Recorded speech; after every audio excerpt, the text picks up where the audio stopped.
Today we're going to take a look at letter 7 from Letters from a Stoic. In this passage, Seneca talks about the struggle of trying to stay authentic around other people.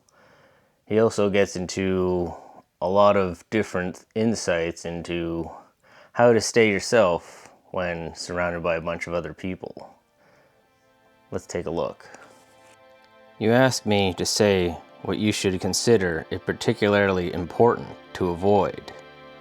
My answer is this: a mass crowd. It is something to which you cannot entrust yourself, yet without risk. I, at any rate, am ready to confess my own frailty in this respect. I never come back home with quite the same moral character I went out with. Something or other becomes unsettled where I had achieved internal peace. Someone or other of the things I had put to flight reappears on the scene. We who are recovering from a prolonged spiritual sickness are in the same condition as invalids who have been affected to such an extent by prolonged indisposition that they cannot once be taken out of doors without ill effects. Associating with people in large numbers is actually harmful. There's not one of them that will not make some vice or other attractive to us, or leave us carrying the imprint of it, or bedaubed all unawares with it. And inevitably enough, the larger the size of the crowd we mingle with, the greater the danger. But nothing is as ruinous to the character as sitting away one's time at a show, for it is then, through the medium of entertainment, that vices creep into one with more than usual ease. What do you take me to mean? That I go home more selfish, more self-seeking, and more self-indulgent? Yes, and what is more, a person crueler and less humane through having been in contact with human beings. I happened to go to one of these shows at the time of the lunch hour interlude, expecting there to be some light and witty entertainment then. Some respite for the purpose of affording people's eyes a rest from human blood. Far from it. All the earlier contests were charity in comparison. The nonsense is dispensed with now.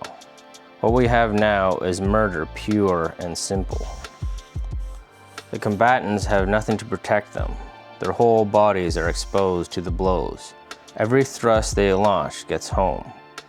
A great many spectators prefer this to the ordinary matches and even to the special, popular demand ones, and quite naturally. There are no helmets and no shields repelling the weapons. What is the point of armor, or of skill? All that sort of thing just makes the death slower in coming. In the morning, men are thrown to the lions and the bears, but it is the spectators they are thrown to in the lunch hour. The spectators insist that each on killing his man shall be thrown against another to be killed in his turn, and the eventual victor is reserved by them for some other form of butchery. The only exit for the contestants is death. Fire and steel keep the slaughter going, and all this happens while the arena is virtually empty. But he was a robber, he killed a man. And what of it? Granted that as a murderer he deserved this punishment, what have you done, you wretched fellow? You deserve to watch it?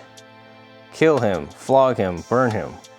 Why does he run at the other man's weapon in such a cowardly way? Why isn't he less half-hearted about killing? Why isn't he a bit more enthusiastic about dying? Whip him forward to get his wounds. Make them each other a bare breast and trade blow for blow on them. And when there is an interval in the show, let's have some throats cut in the meantime, so that there's something happening. Come now, I say. Surely you people realize, if you realize nothing else, that bad examples have a way of recoiling on those who set them. Give thanks to the immortal gods that the men to whom you have given a lesson in cruelty are not in a position to profit from it. When a mind is impressionable and has none too firm a hold on what is right, it must be rescued from the crowd. It is too easy for it to go over to the majority. A Socrates, a Cato, or a Laelius might have been shaken in his principles by a multitude of people different from himself. Such is the measure of the inability of any of us, even as we perfect our personality's adjustment, to withstand the onset of vices when they come with such a mighty following. A single example of extravagance or greed does a lot of harm. An intimate who leads a pampered life gradually makes one soft and flabby. A wealthy neighbor provokes craving in one. A companion with a malicious nature tends to rub off some of its rust even on someone of an innocent and open-hearted nature. What then do you imagine the effect on a person's character is when the assault comes from the world at large? You must inevitably either hate or imitate the world. But the right thing is to shun both courses. You should neither become like the bad because they are many, nor be an enemy of the many because they are unlike you. Retire into yourself as much as you can. Associate with people who are likely to improve you. Welcome those whom you are capable of improving. The process is a mutual one. Men learn as they teach, and there is no reason why any pride in advertising your talents abroad should lure you forward into the public eye, inducing you to give reading of your words or deliver lectures.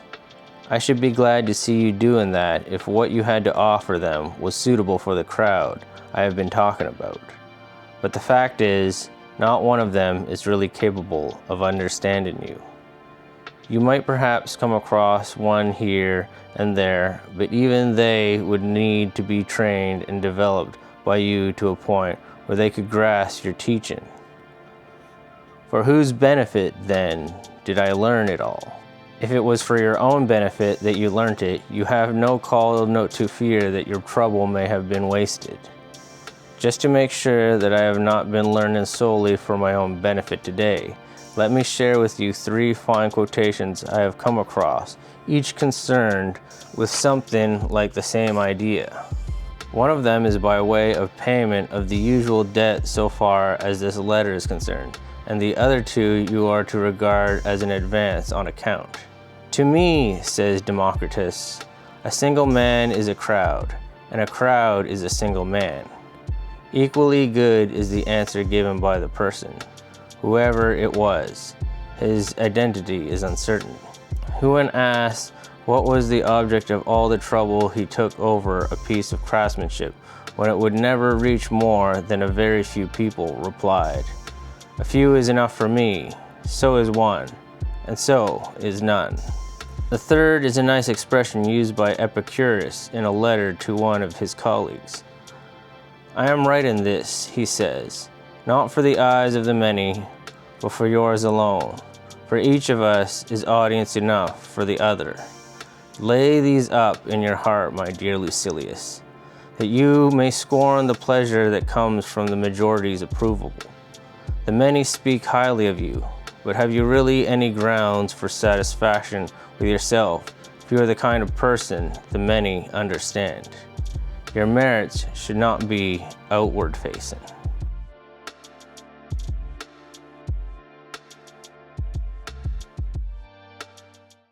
And if you like that video, then you can always check out my book that talks about those issues and many more to help you through some of the hard times in your life. It's got a title so edgy, I'm not even sure if I can say it on YouTube. So check it out in the description, and as always, stay tuned for more videos to help you through those hard times, as well as liking, commenting, and subscribing for all that other fun stuff with the algorithm, you know? Yeah, like, subscribe, write a little comment about how I'm silly or whatever. Do it. Do it now. Yeah, there you go. Wasn't so hard to do, right?